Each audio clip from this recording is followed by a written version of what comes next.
Okay, it's time for thunder. Thank you guys.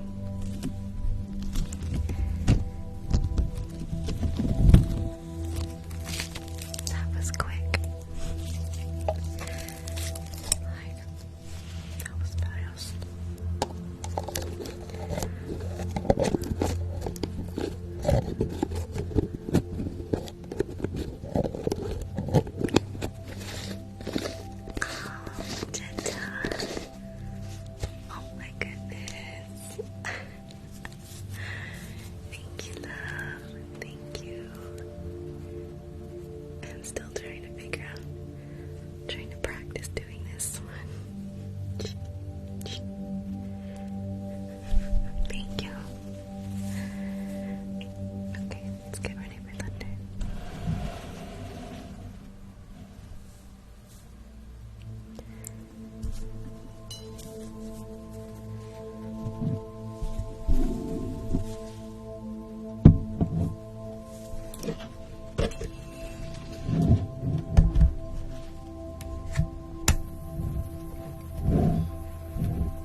I like that one. That one's so pretty.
emotions are super exaggerated, like way more dramatic than normal.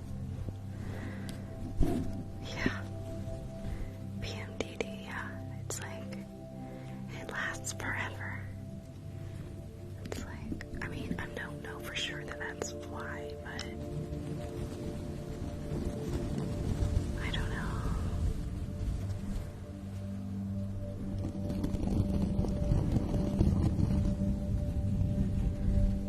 No, I don't like birth control. I don't. Thank you. I don't think it's natural. It's not. You're not supposed to take birth control.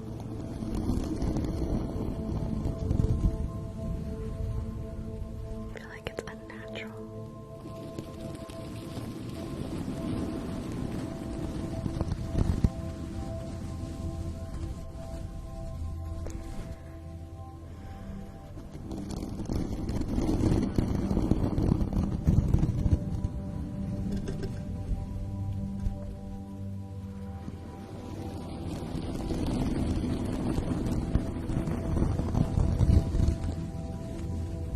I'm okay. I mean, I understand if you need it, you know what I mean? I don't judge. I just don't personally want to take it myself.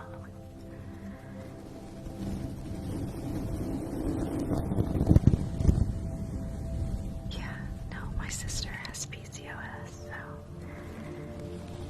I totally understand. I used to have the thing in my arm, this little stick, when I was like a teenager.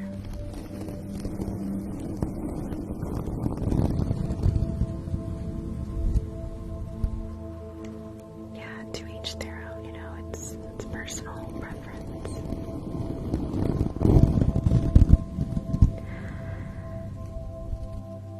I feel better now.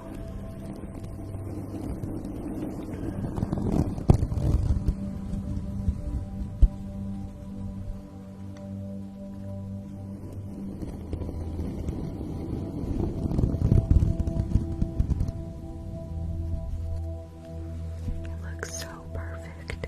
It's just like perfection. Ronnie. Oh, thank you, Ronnie. Thank you for the galaxy.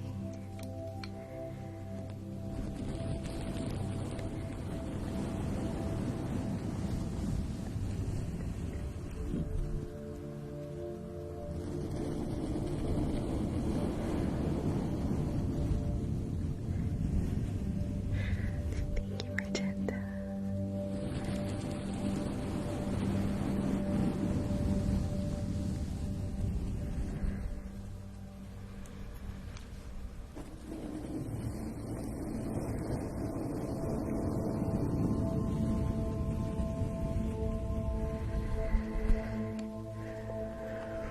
That's really tragic. I'm so sorry.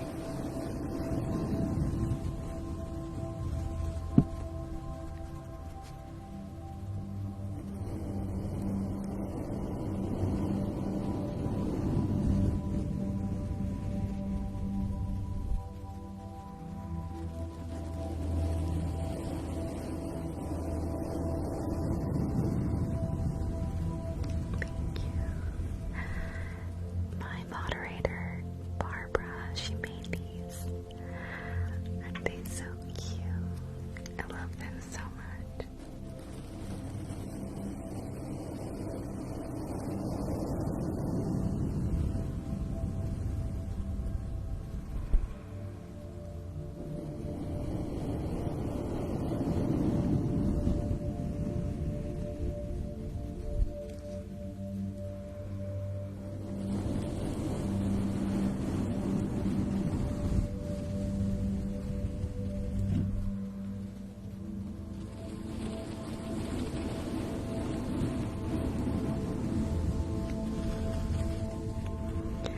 Oh yeah, and New Moon.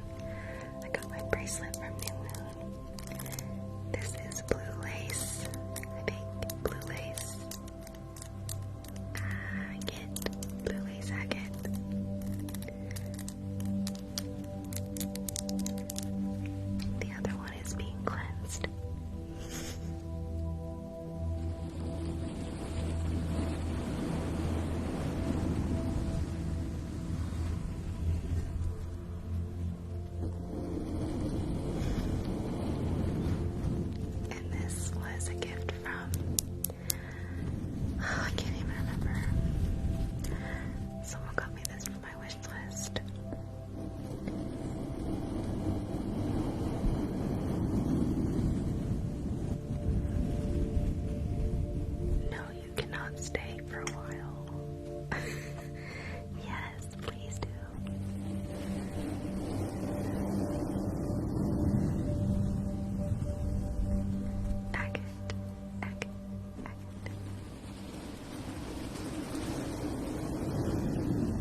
say things like, just speak my mind, you know? And sometimes I offend people, but I don't mean to. And so, hi Scarlett. Hey bestie, how are you?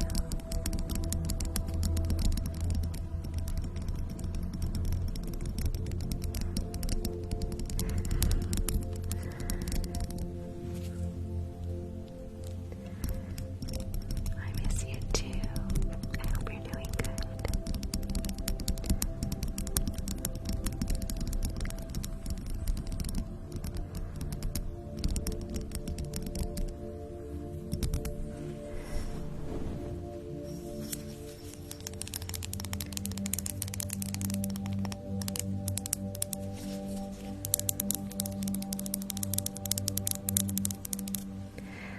Let's do water globes. Haven't done those in a while.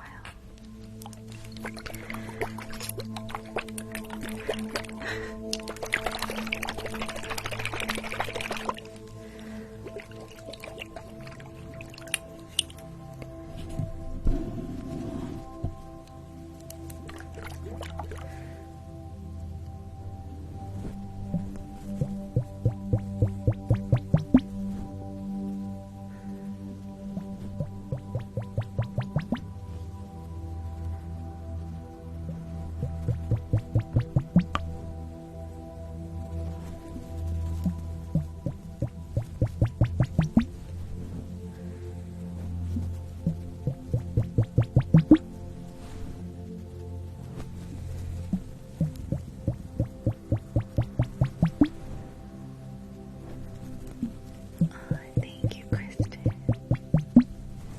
Thank you.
Lisa, oh my god. Thank you, Lisa. Thank you so much, love. That was beautiful.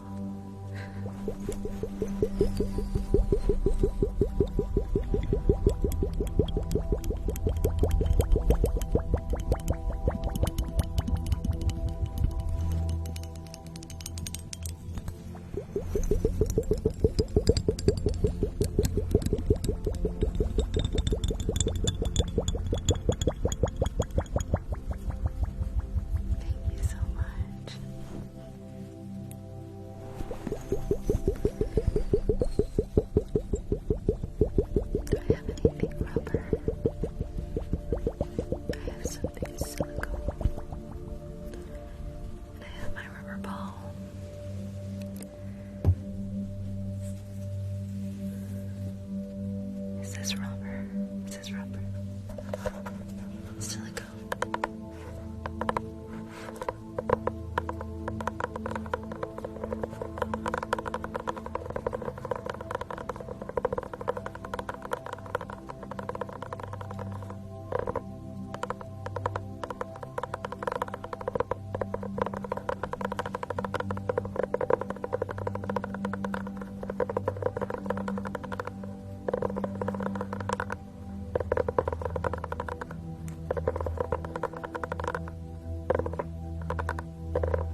That situation makes me look like a basset hound, like a sleepy dog, like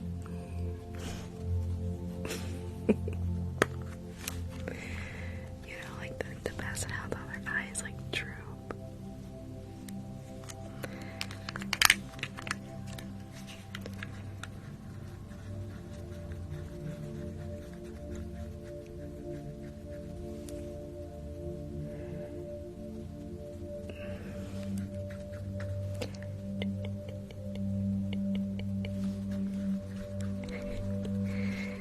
You just lulled.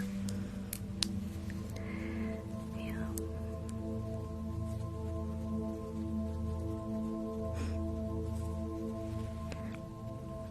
Literally nothing really covers it. It's just the shape of my face.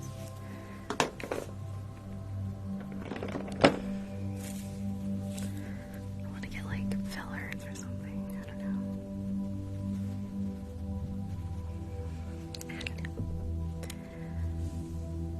Oh, we don't have time. Dang it.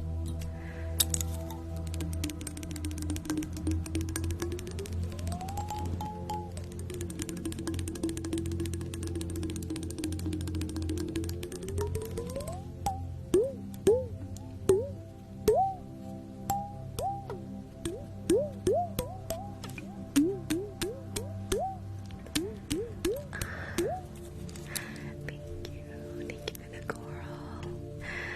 Okay, speaking of, it's time to do makeup. The powder is in my, it's in my, storefront. It's what we're gonna use. It's what I'm wearing on my face. It's It Cosmetics Celebration Foundation. They have two kinds. The original Celebration Foundation, which is like a matte finish, and this kind, which has a little bit of a hint of like illumination to it. This is what I'm wearing now with the illumination. It's really good stuff. It's backwards. Alright. Let's start with your primer.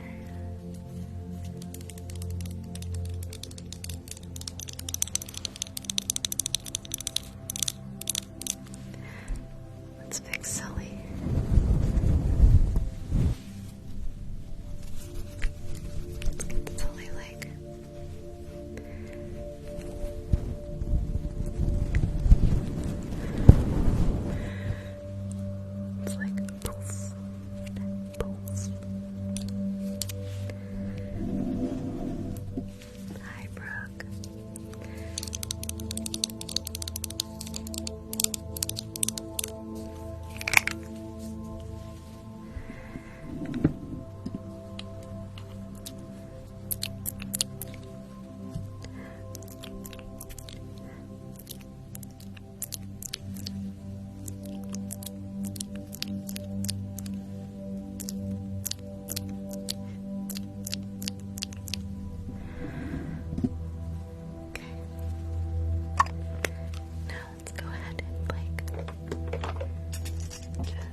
Just a simple, dusty brown.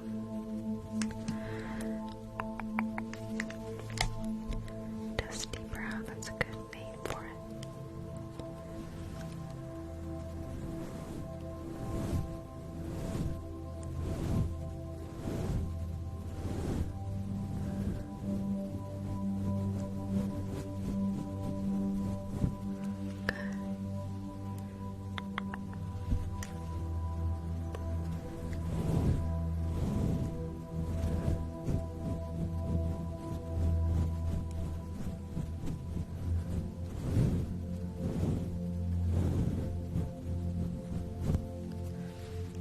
Beautiful. Okay. Now, also, I want to add just a little bit of this color right on the inside, inner corners of their eyes.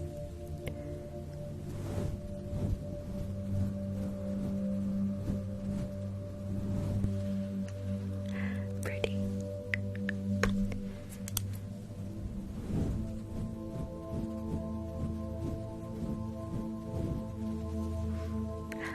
Love it. Okay. Mascara.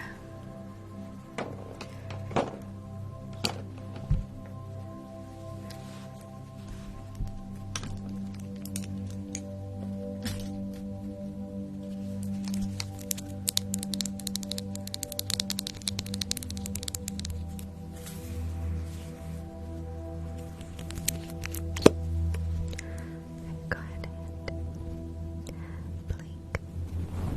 Okay, blink, blink, blink, blink, blink,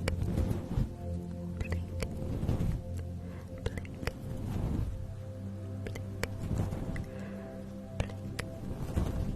Good. Okay, blink, blink,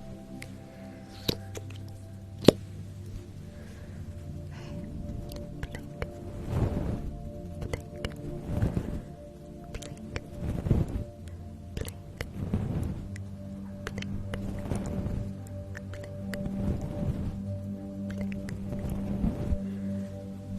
Ah, that looks so good. Okay. I'm gonna try that.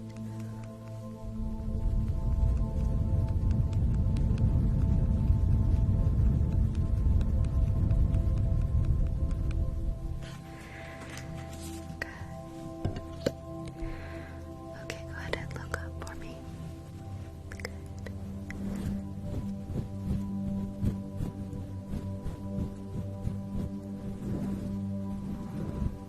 Good.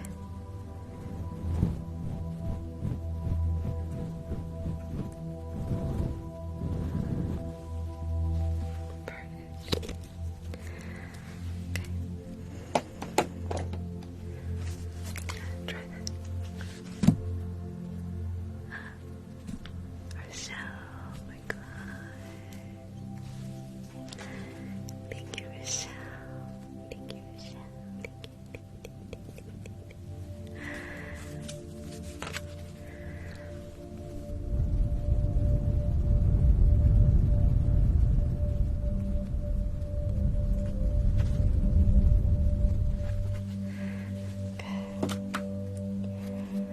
Okay, now I love you too. Thank you so much.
Unfortunately, I can't drink coffee. I used to. I learned the hard way.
was really long. I was like, whoa, it just keeps going.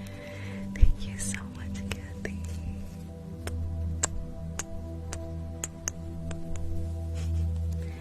Thank you, love. Thank you, love. Excuse me.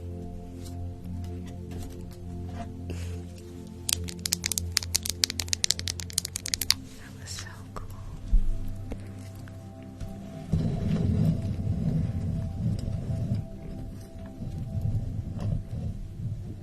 Scratch the mic.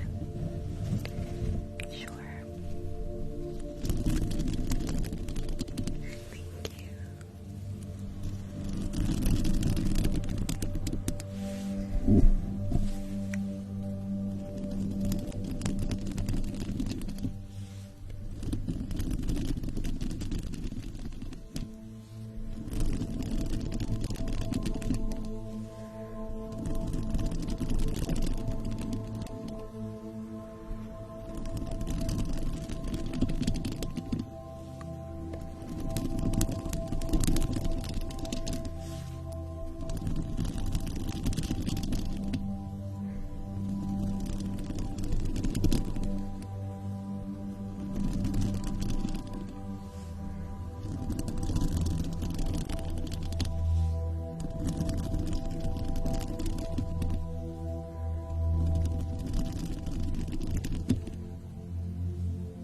No, my name's Erica.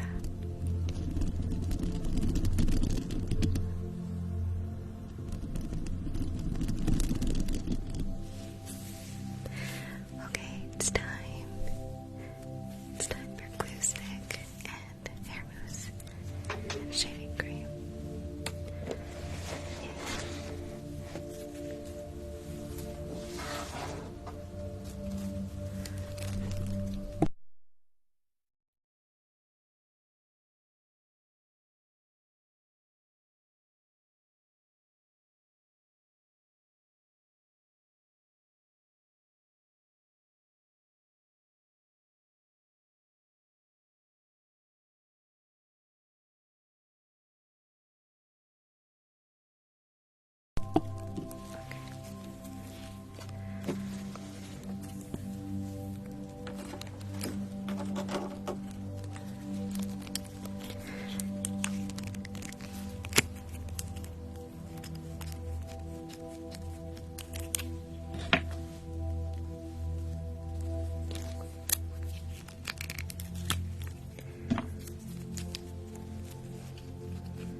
The smell is like gross.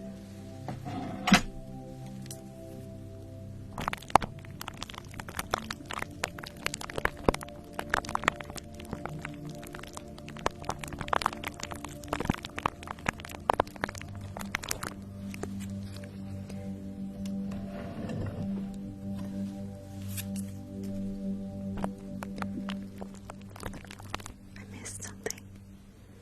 Did I miss it? Did I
And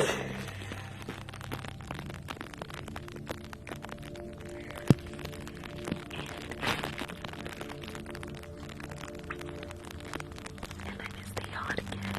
Like, what? What? Why? Why? Thank you so much, Mateo, for the lion. And for whoever sent the question. Thank you so much.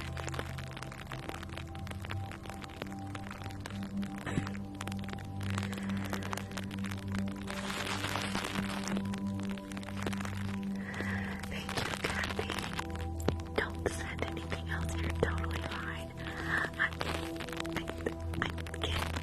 can't thank you enough. Like, seriously. It means the world to me. Thank you so much. And Mateo. Oh my gosh, Mateo. Kathy and Mateo.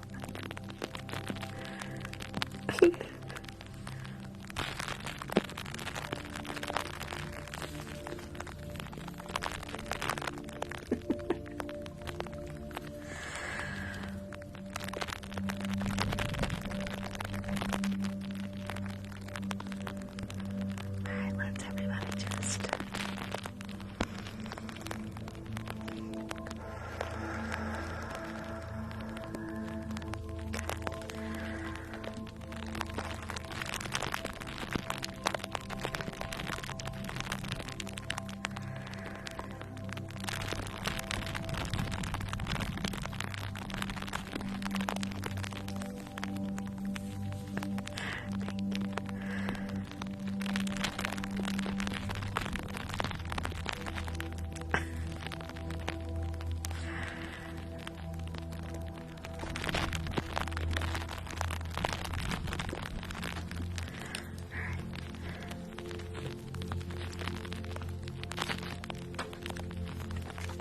that was crazy.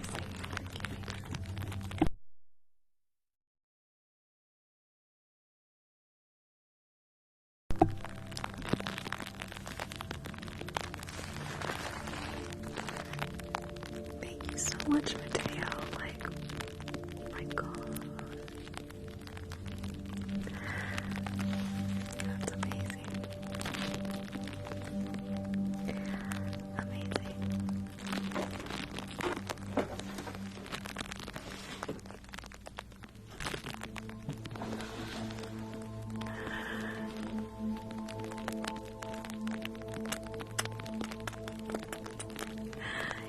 Thank you.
my gosh, I'm sorry, Mateo.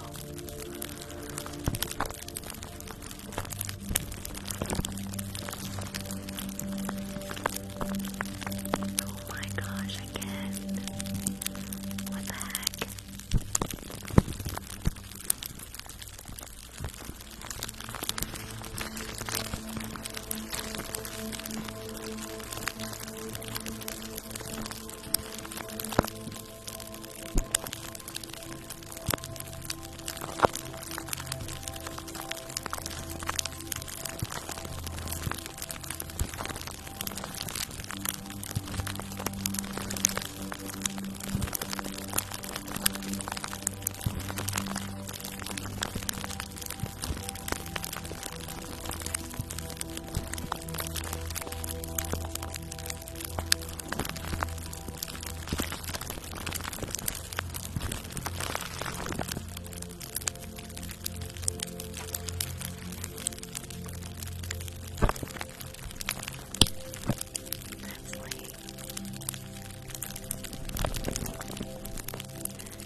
just want to do it because of the trigger as well.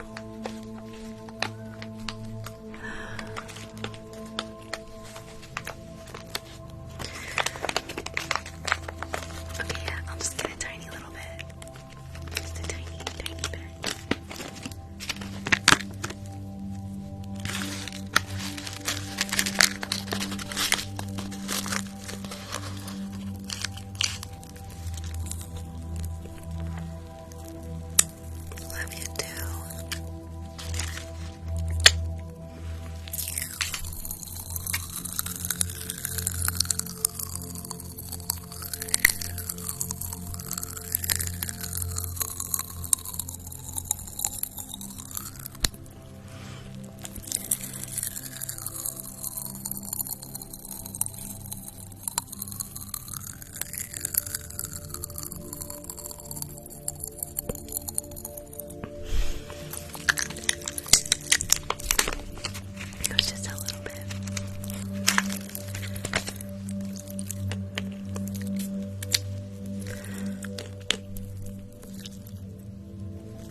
best thing you can do.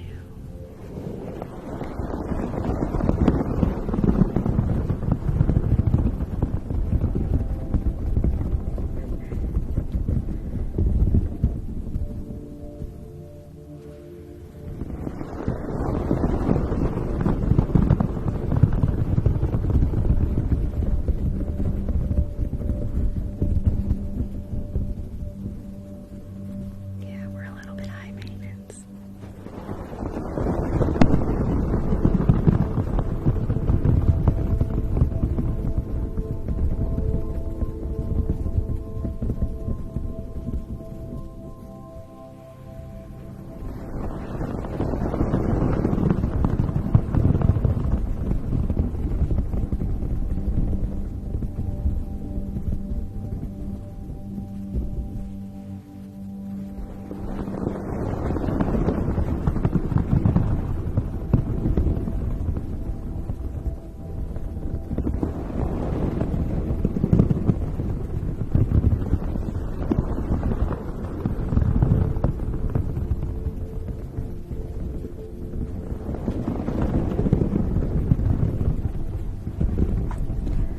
Yeah, I have a very strong intuition for sure.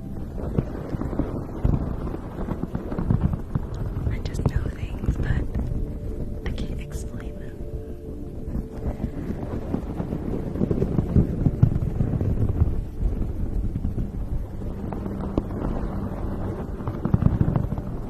Like, I'm not book smart. I'm like very far from book smart.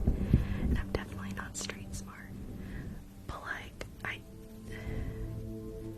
I'm intelligent in like a really intuitive kind of way.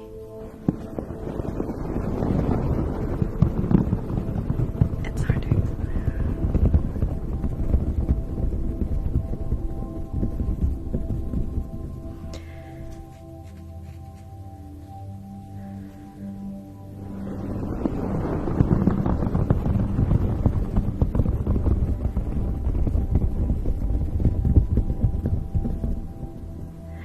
Oh, I thank you.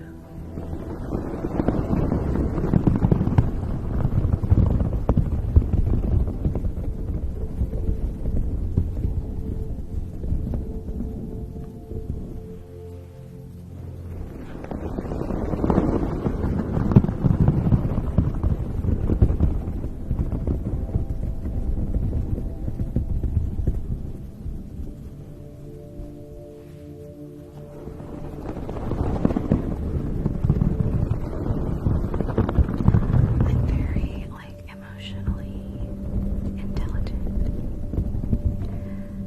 empathetic. I'm very like in tune with people's emotions.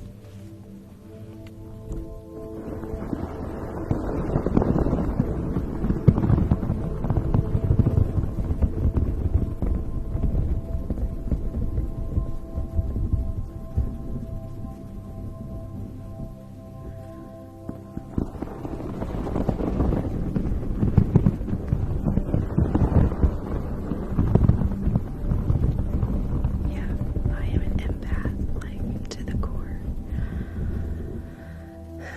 So much so that I like feed off of people's emotions, good and bad. So like when me and my sister are together and we're both feeling anxious, it's like it gets worse and worse. We just get more and more anxious because we just like feed off of each other's energy.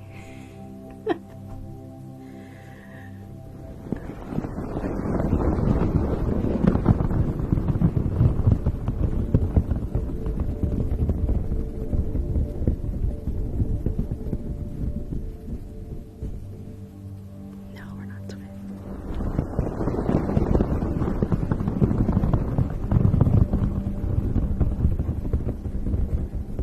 Or at least it happens to me. I don't know if it happens to her, but I always know, like, whenever she was going through a hard time and I would go visit her, when I would get back home, I would be so drained and, like, just ready to go to sleep. Just like, ugh. Yeah.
judge everyone off of that.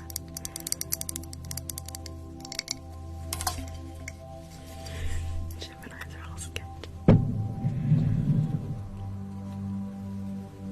I think Virgos are hard to love because we're so perfectionist. We're so perfectionist in particular that's like sometimes we have trouble finding the enjoyment in things because like we're so focused on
like it's killing me.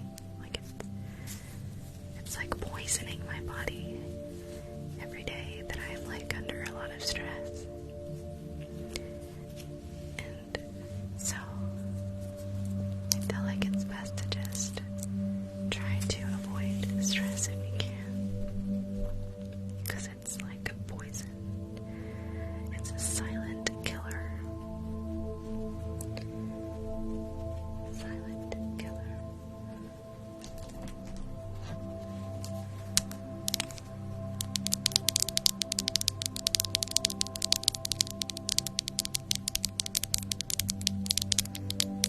I liked welding, I just didn't like the environments that I had to work in with all the people staring at me constantly because I was the only female there, so I was always being watched.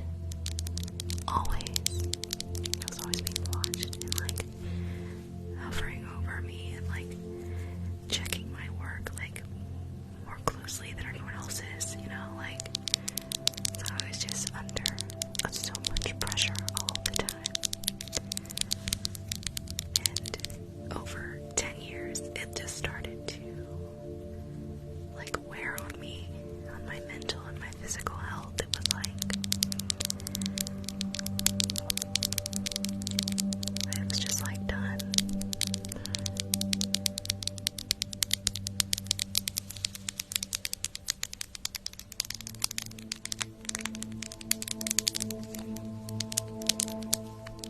I know, I love this. It's so much better.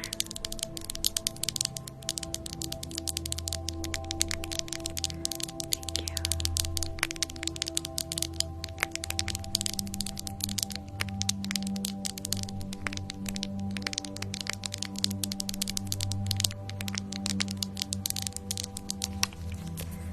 Yeah, I do. I genuinely feel like society expects way too much of us nowadays. Because our standards just keep going up and up and up and up and up and up. To where it's like everyone's just striving for luxury and perfection, and now it's like the baseline is getting higher. So it's like just basic is getting harder and harder and harder just to like, you know, stay above water. You know what I'm saying?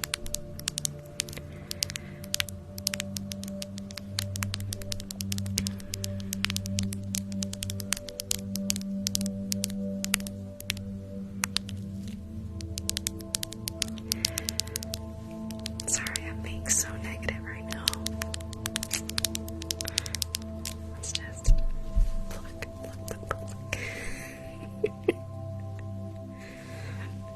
Pluck that negative energy. Throw it away. Pluck that negative energy. Pluck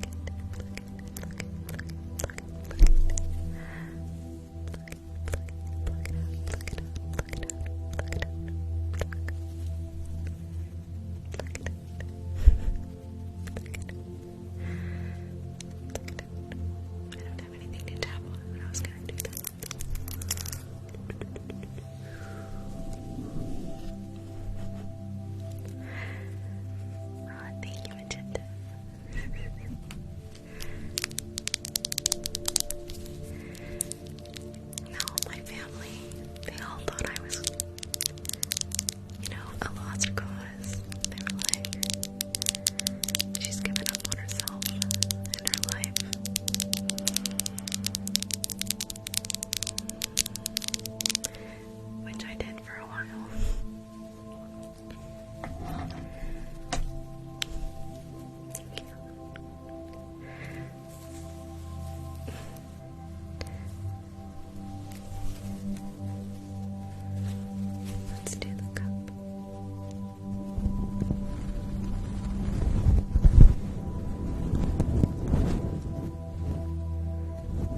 so right for her. You know, she graduated college, she like bought her own car, she like worked, you know, and never complained, and like bought all of her own stuff before she was even an adult, and like graduated college.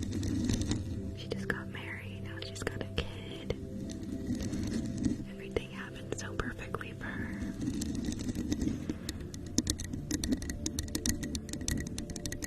You know, like,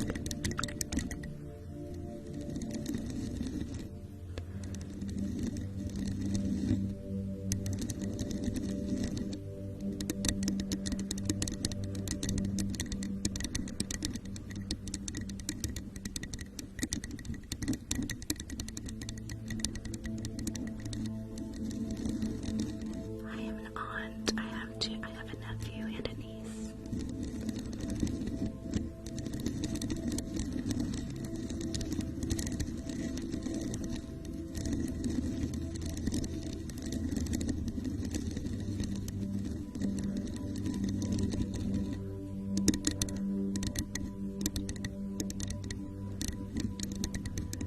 Yeah, I know, you're right. I'm doing my own thing in my own way. In my own time.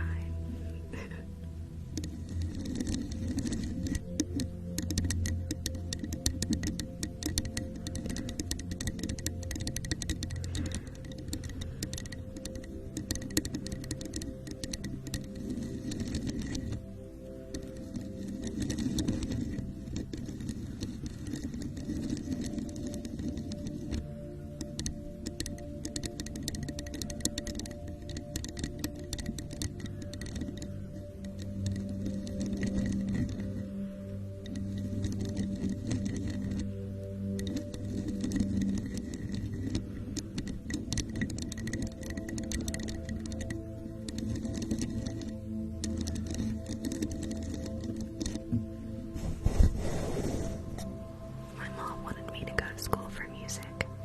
She wanted me to pursue my singing. But my heart wasn't in it because I'm too shy and too scared to sing in front of a crowd. Like, I have serious stage fright.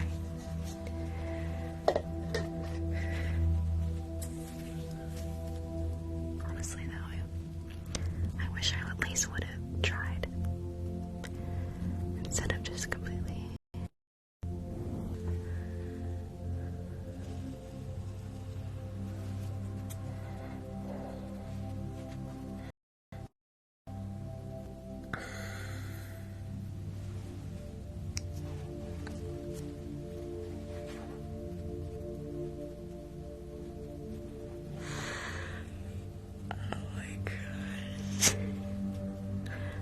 Mateo, you are gonna get cussed out by some of these people.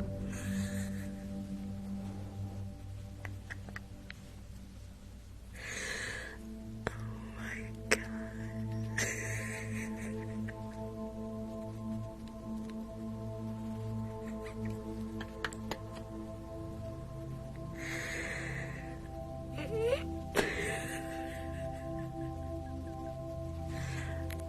That was so loud.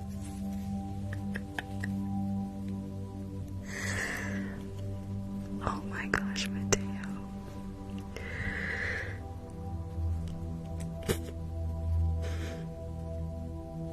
Thank you so much.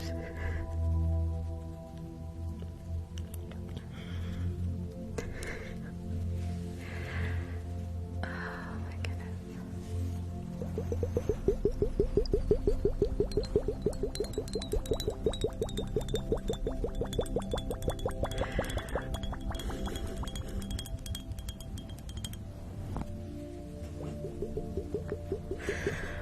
Oh my gosh, like, I can't even.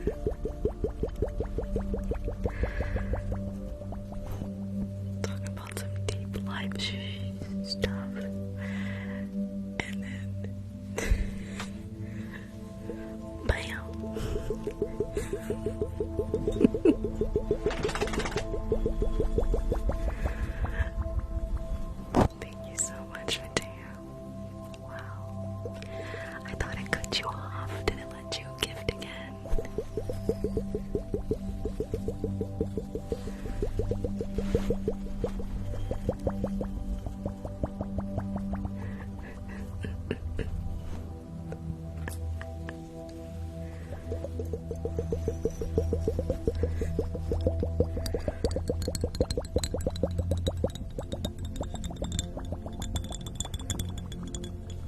Yeah, you missed it. I'm sorry.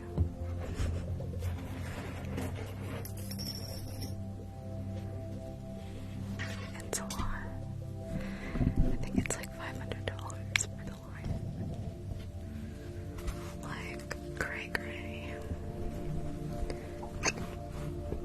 Excuse me.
something to fall back on.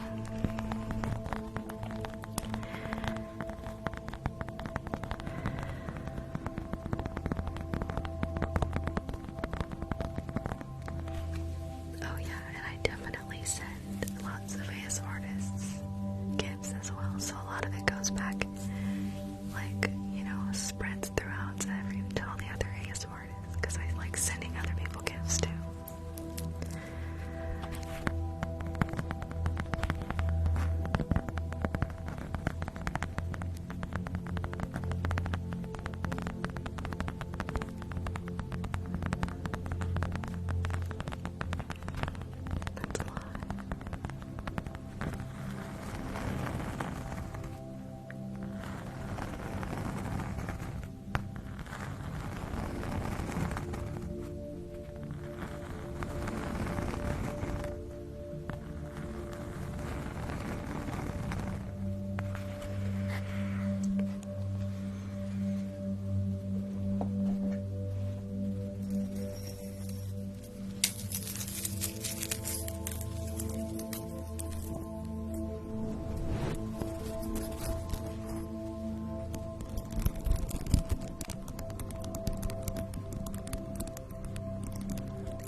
because I'm in Florida now.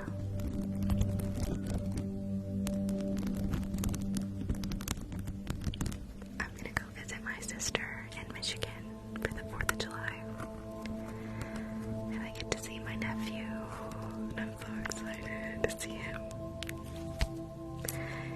He's the cutest. He's like the cutest little boy in the world. And he's so well mannered and just like his attention span is so good. For a 2-year-old, he's like a little angel.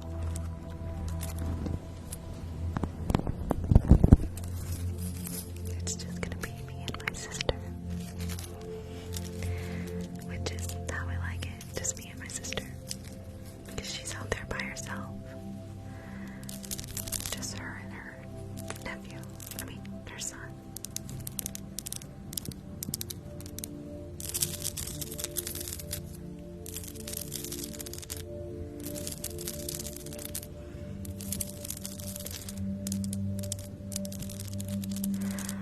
Oh no, yeah, Oregon was really hard to find an apartment.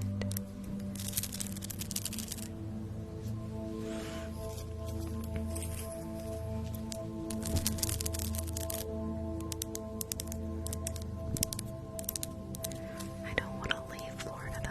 I love it here. Like, I prefer the hot weather. And I need to be near the coast because it like calms me. You know?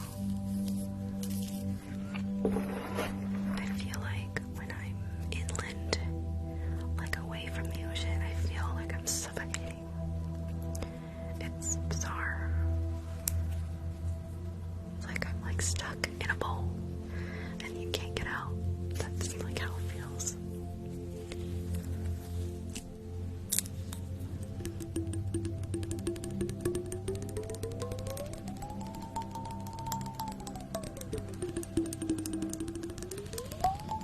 Thank you.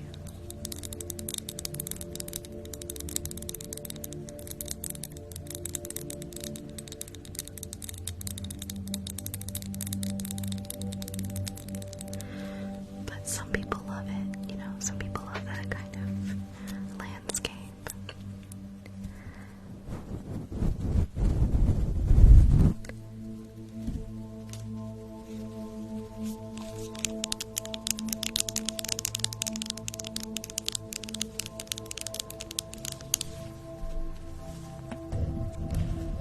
Like my sister, she lives out in Michigan, like in a log cabin, and my mom lives in a log cabin in the mountains in Tennessee.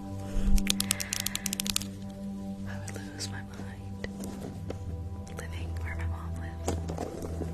She like lives in the middle of the woods. There's like nothing around.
beachy lifestyle.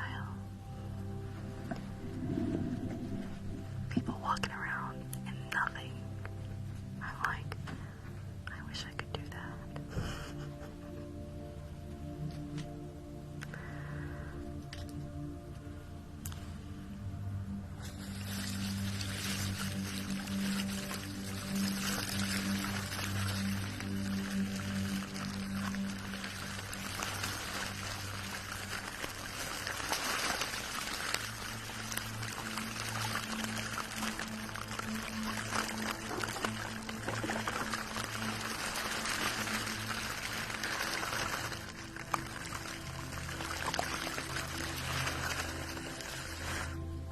What did that say? Sarong Shablong. What?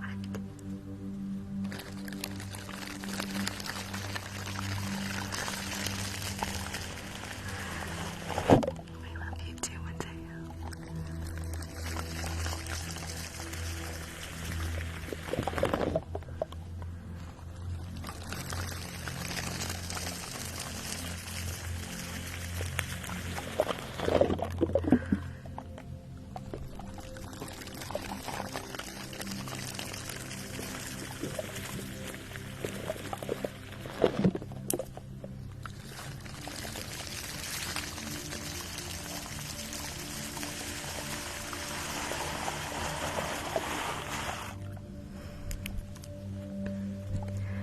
And you guys, don't forget, we are going to be reading more Harry Potter here in like 10 minutes. So if you don't like Harry Potter, then you can just find something else that you like. Harry Potter is happening no matter what.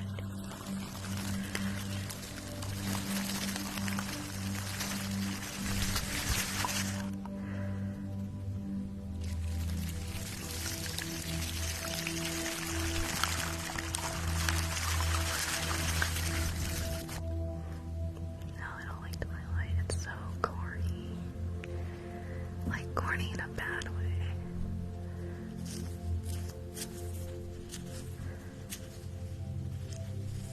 There's nothing interesting about Twilight except that they're vampires. That's about it. But Harry Potter is just so interesting. It's got all these different twists and turns and magical creatures and all this cool stuff.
except for the one that's like kind of pale. He's like, okay. He's not, he doesn't seem super into himself.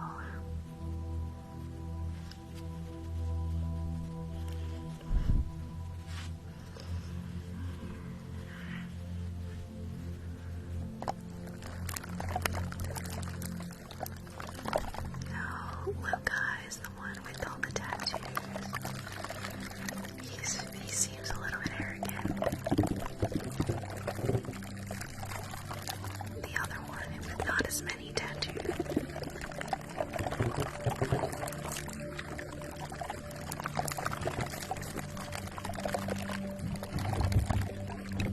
I think he's partnered with the blonde girl right now. Like he got partnered with her in the beginning.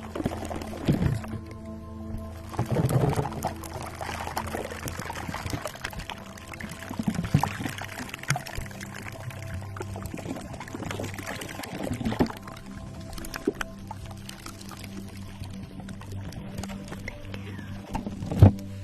Oh, thank you. Love Island, UK.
about you, of course.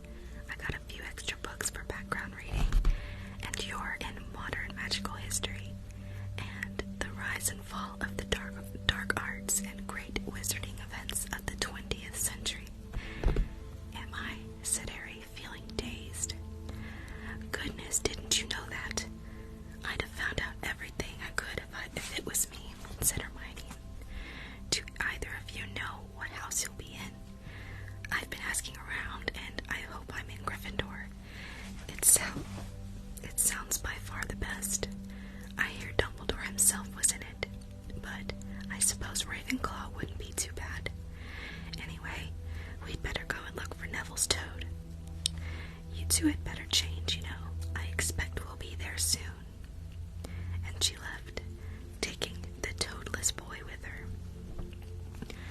Whatever house I'm in, I hope she's not in it, said Ron. He threw his wand back into his trunk. Stupid spell. George gave it to me, but I bet he knew it was a dud.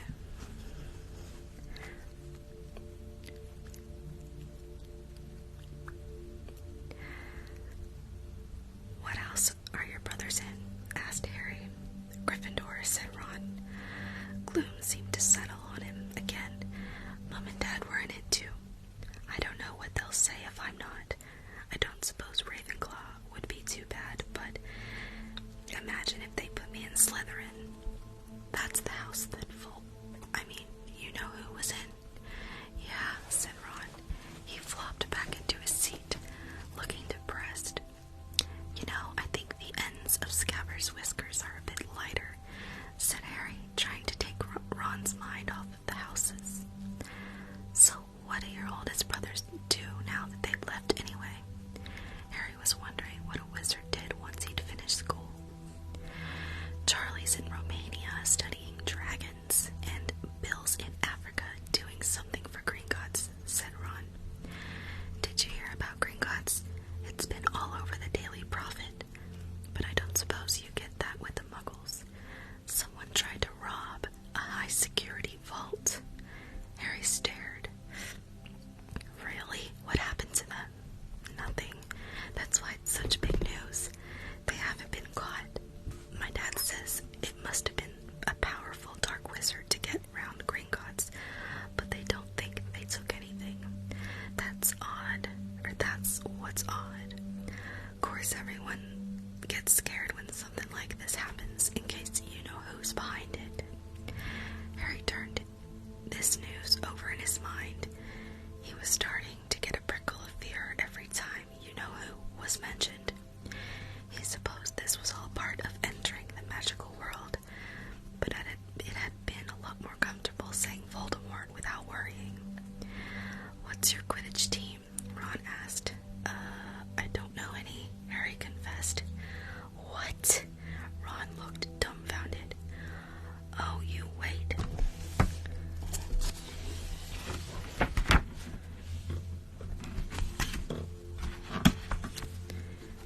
It's the best game in the world. And he was off. Got something on my lip.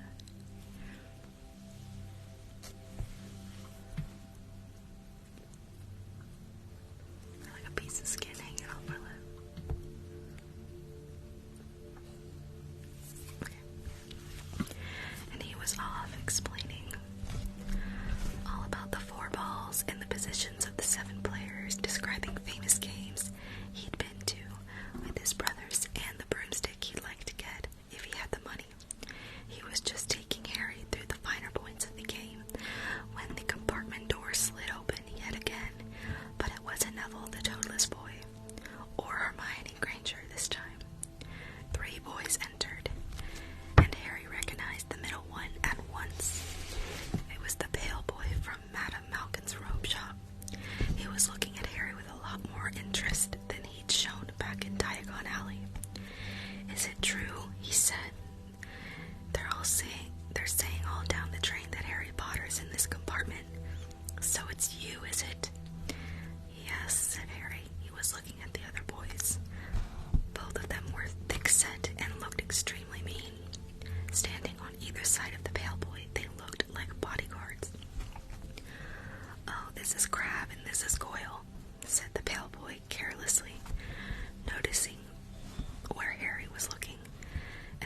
name's Malfoy. Draco Malfoy. Ron gave a slight cough, which might have been hiding a snicker. Draco Malfoy looked at him. Think my name's funny, do you? No need to ask who you are. My father told me all about the Weasleys. Have red hair, freckles, and more children than they can afford. He turned back to Harry. You'll soon find out some wizarding families are much better than others, Potter. You don't want to go making friends with the wrong sort. I can help you there. He held out his hand to shake Harry's, but Harry didn't take it. I think I can tell who the wrong sort are for myself, thanks, he said coolly.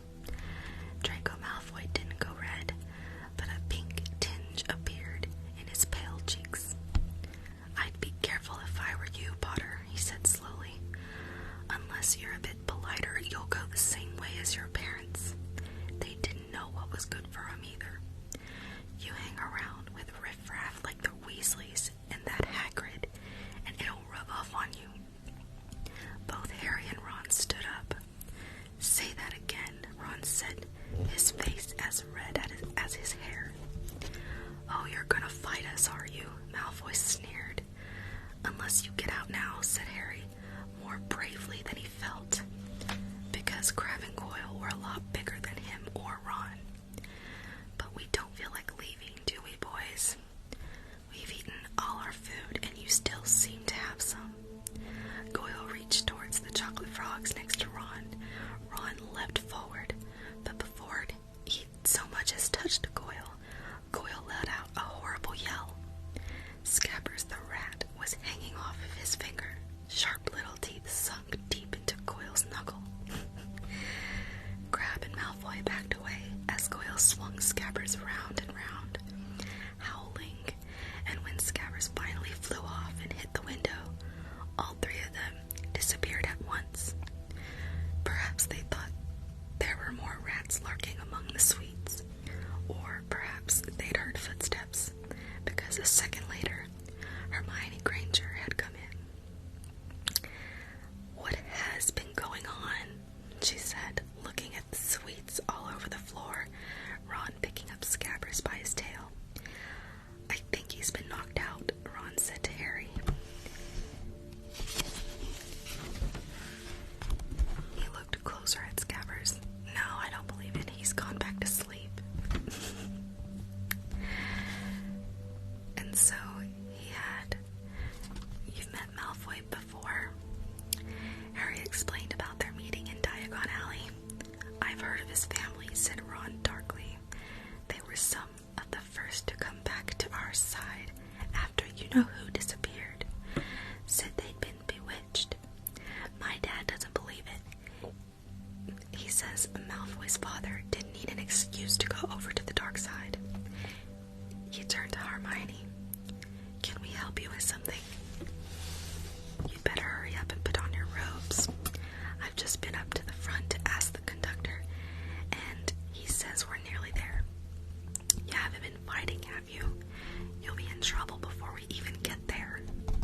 Scabbers has been fighting, not us, said Ron, scowling at her. Would you mind leaving while we change?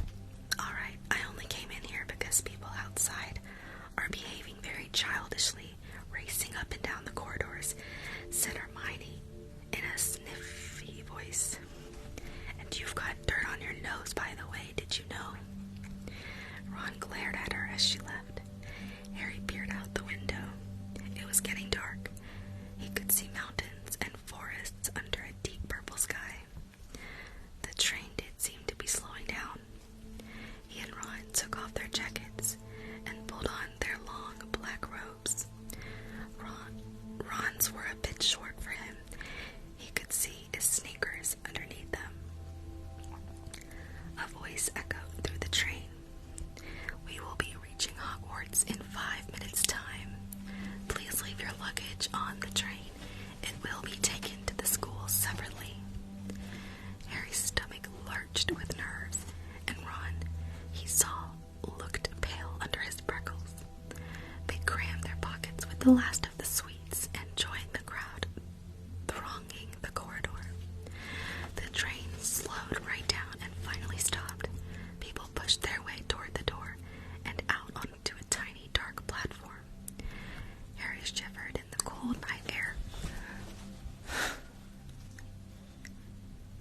shivered in the cold night air.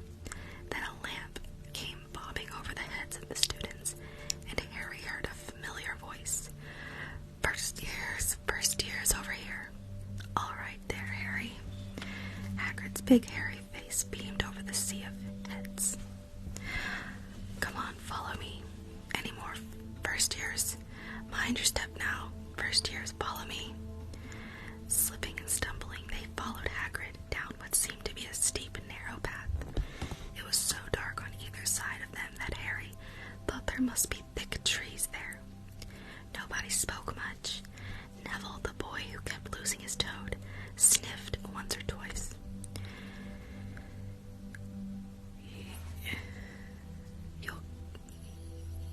You'll get the first years to Hogwarts in a sec, Hagrid called over his shoulder. Just round this bend here. There was a loud ooh. The narrow path had opened suddenly onto the edge of a great black lake, perched atop a high mountain on the other side. Its windows sparkling in the starry sky was a vast castle with many turrets and towers. No more than 4 to a boat, Hagrid called, pointing to a fleet of little boats sitting in the water by the shore. Harry and Ron were followed into their boat by Neville and Hermione.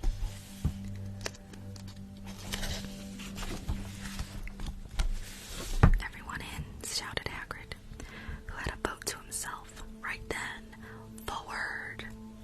And the fleet of little boats moved off all at once, gliding across the lake, which was as smooth as glass. Everyone was silent, staring up at the great castle overhead.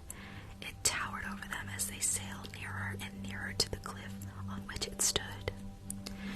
Heads down, yelled Hagrid as the first boats reached the cliff. They all bent their heads, and the little boats carried them through a curtain of ivy that hid a wide opening in the cliff face. They were carried along a dark tunnel, which seemed to be taking them right underneath the castle, until they reached a kind of underground harbor, where they clambered out onto rocks and pebbles. Oi, you there! Is this your toad? Said Hagrid, who was checking the boats as people climbed out of them. Trevor! Cried Neville blissfully, holding out his hands. Then they clambered up a passageway in the rock after Hagrid's lamp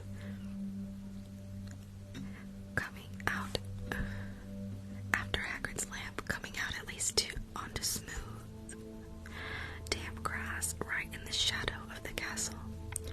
They walked up a flight of stone steps and crowded around the huge oak front door.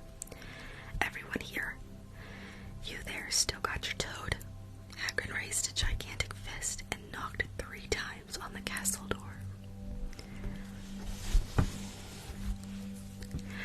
Chapter 7. The door swung open at once. A tall, black-haired witch in emerald green robes stood there. She had a very stern face, and Harry's first thought was that this was not someone to cross. The first year's Professor McGonagall, said Hagrid. Thank you, Hagrid. I will take them from here.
with the rest of your house, sleep in your house dormitory, and spend free time in your house common room. The 4 houses are called Gryffindor, Hufflepuff, Ravenclaw, and Slytherin. Each house has its own noble history, and each has produced outstanding witches and wizards. While you are at Hogwarts, your triumphs will earn your house points, while any rule breaking will lose house points. At the end of the year, the house with the most points is awarded the House Cup, a great honor. I hope each of you will be a credit to whichever house becomes yours. The sorting ceremony will take place in a few minutes in front of the rest of the school. I suggest you all smarten yourselves up as much as you can while you are waiting. Her eyes lingered for a moment on Neville's cloak, which was fastened under his left ear, and on Ron's smudged nose. Harry nervously tried to flatten his hair. I shall return when we are ready for you, said Professor McGonagall. Please wait quietly. She left the chamber. Harry swallowed. How exactly do they sort us into houses? He asked Ron. Some sort of test, I think. Fred said it hurts a lot, but I think he was joking. Harry's heart gave a horrible jolt. A test in front of the whole school. But he didn't know any magic yet. What on earth would we have to do? He hadn't expected something like this the moment they arrived. He looked around anxiously and saw that everyone else looked terrified too. No one was talking much except Hermione Granger, who was whispering very fast about all the spells she'd learned and wondering which one she'd need. Harry tried hard not to listen to her. He'd never been more nervous, never, not even when he'd had to take a school report home to the Dursleys, saying that he'd somehow turn his teacher's wig blue. He kept his eyes fixed on the door. Any second now, Professor McGonagall would come back and lead him to his doom. Then something happened that made him jump about a foot in the air. Several people behind him screamed. What the? He gasped. So did the people around him. About 20 ghosts had just streamed through the back wall. Pearly white and slightly transparent, they glided across the room, talking to one another and hardly glancing at the first years. They seemed to be arguing. What looked like a fat little monk was saying, "Forgive and forget. I say we ought to give him a second chance." My dear Friar, haven't we given Peeves all the chances he deserves? He gives us all a bad name, and you know, he's not really even a ghost. I say, what are you all doing here? A ghost wearing a ruff and tights had suddenly noticed the first years.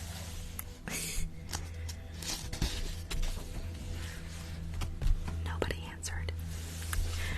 New students, said the fat friar, smiling around at them. About to be sorted, I suppose. A few people nodded mutely. Hope to see you in Hufflepuff, said the friar. My old house, you know. Move along now, said a sharp voice. The sorting ceremony's about to start. Professor McGonagall had returned. One by one, the ghosts floated away through the opposite wall. Now form a line, said Professor McGonagall. Told the first years and follow me. Feeling oddly as though his legs had turned to lead, Harry got into line behind a boy with sandy hair, with Ron behind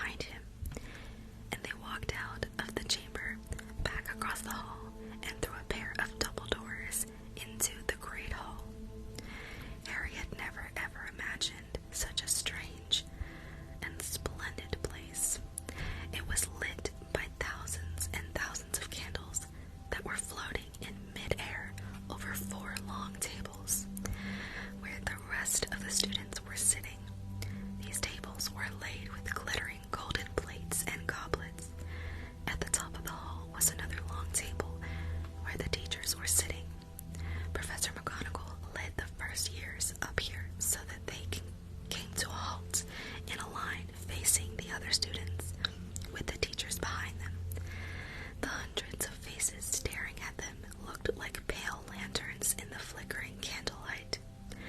Dotted here and there among the students, the ghosts shone misty silver. Mainly to avoid all the staring eyes, Harry looked upward and saw a velvety black ceiling dotted with stars. He heard Hermione whisper, "It's bewitched to look like the sky outside. I read about it in Hogwarts, a history." It was hard to believe there was a ceiling there at all, and that he... Oh my god, thank you, Mateo. Thank you, lovely. It was hard to believe there was a ceiling there at all, and that the Great Hall didn't simply open onto the heavens. Harry quickly looked down again as Professor McGonagall silently placed a four-legged stool in front of the first years. On top of the stool, she put a pointed wizard's hat. This hat was patched and frayed and extremely dirty.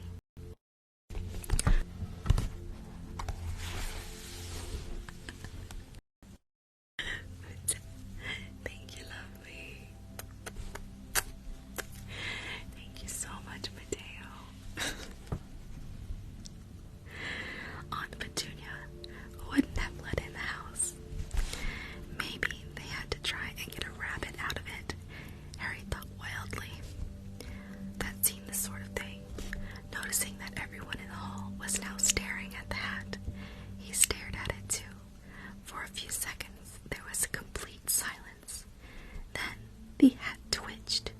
A rip near the brim opened wide like a mouth, and the hat began to sing. I'm not about to sing, y'all. Oh, you may not drink I'm pretty. But don't judge on what you see. I'll eat myself if you can find a smarter hat than me. You can keep your bowlers black, your top hat sleek and tall, for I'm the Hogwarts sorting hat, and I can cap them all. There's nothing hidden in your head the sorting hat can't see. So try me on, and I will tell you where you ought to be. Thank you. Thank you, lovely. Thank you. You might belong in Gryffindor, where dwell the brave at heart. Their daring nerve and chivalry set Gryffindors apart. You might belong in Hufflepuff, where they are just and loyal. Those patient Hufflepuffs are true and unafraid of toil. Or yet in wise old Ravenclaw, if you're a ready mind, where those of wit and learning will always find their kind. Or perhaps in Slytherin, you'll make your real friends. Those cunning folk use any means to achieve their ends. So put me on, don't be afraid, and don't get in a flap. You're in safe hands, though I have none, for I'm a thinking cap.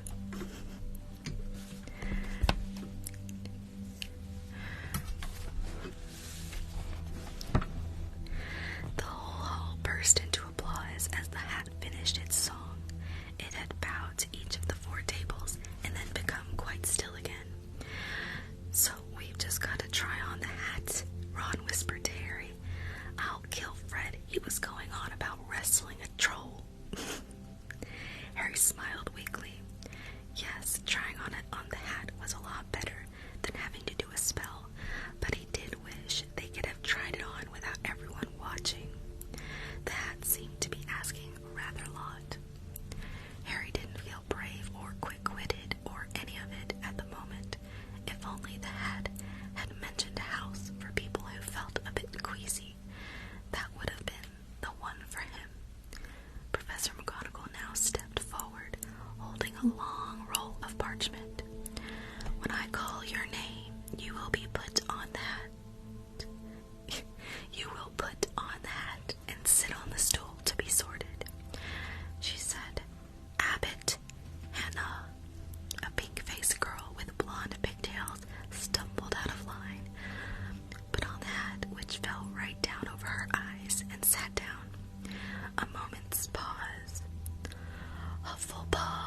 first, Mandy, went to Ravenclaw too, but Brown Lavender became the first new Gryffindor, and the table on the far left exploded with cheers. Harry could see Ron's twin brothers catcalling. Bulstrode Millicent then became a Slytherin.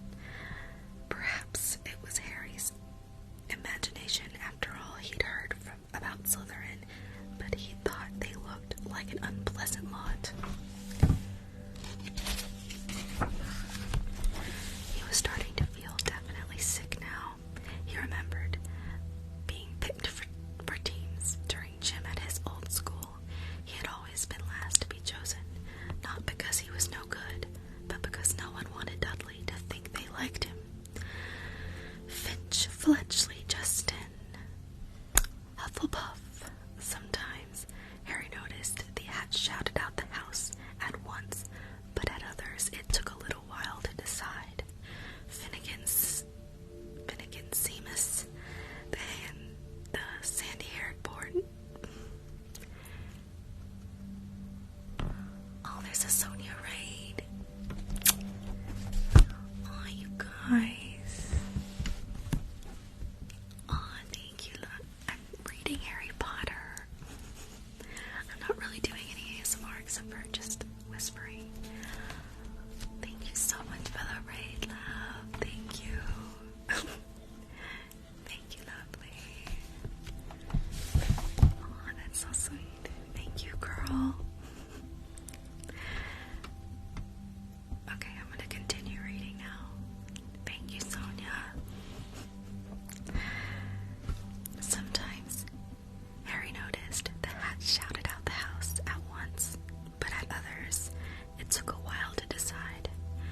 Finnegan Seamus, the sandy-haired boy next to Harry in the line, sat on the stool for almost a whole minute before the hat declared him a Gryffindor. Granger Hermione. Hermione almost ran to the stool and jammed the hat eagerly on her head. Gryffindor, shouted the hat. Ron groaned. Thank you, Sonia. Thank you so much, girl.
goodness, yes. And a nice thirst to prove yourself. Now that's interesting. So where shall I put you? Harry gripped the edges of the stool and thought, not Slytherin, not Slytherin. Not Slytherin, eh? Said the small voice. Are you sure? You could be great, you know. It's all here in your head. And Slytherin will help you on the way to greatness, no doubt about that. No? Well, if you're sure, better be Gryffindor. Harry heard the hat shout the last word to the whole hall. He took off the hat and walked shakily toward the Gryffindor table. He was so relieved to have been chosen and not put in Slytherin. He hardly noticed that he was getting the loudest cheer yet.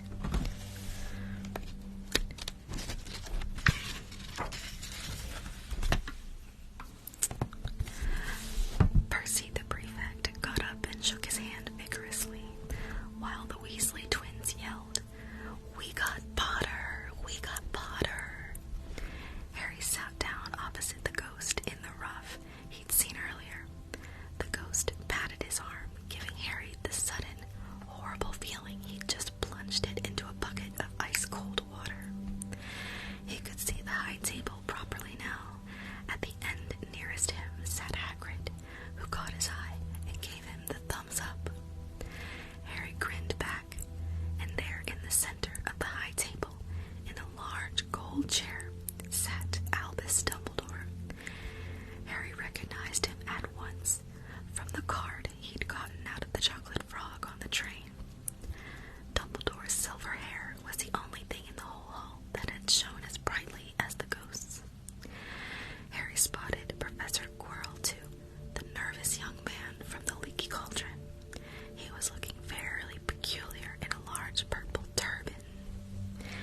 And now there were only 4 people left to be sorted. Thomas Dean, a black boy even taller than Ron, joined Harry at the Gryffindor table. I should say an African American, or no, because they're not there. They're in London.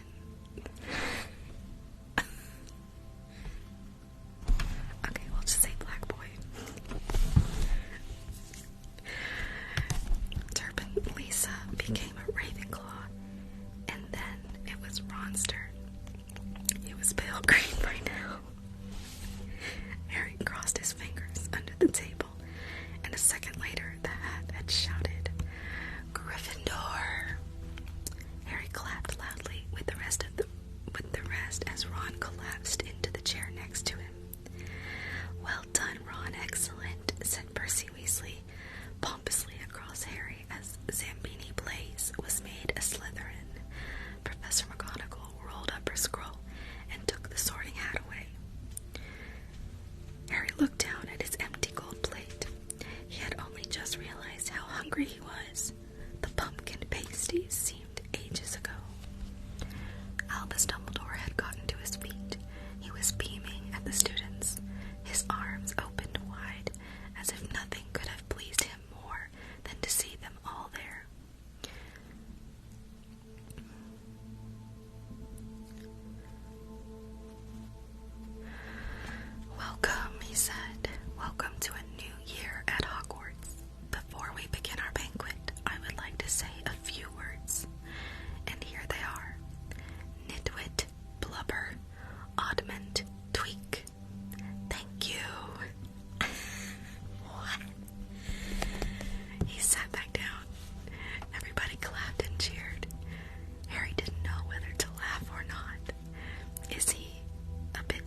reading.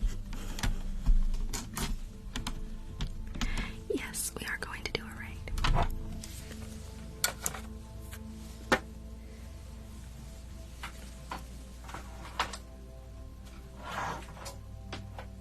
Do you guys have someone in mind? Let's go ahead and see who is on. Oh, thank you.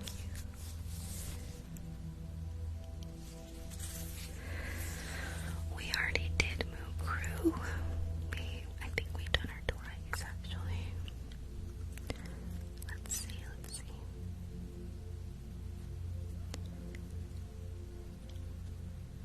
Let's see.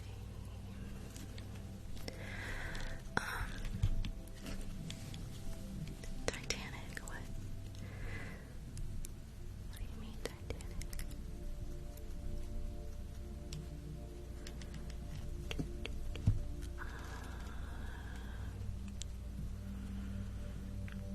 Hey, we can do mystery box.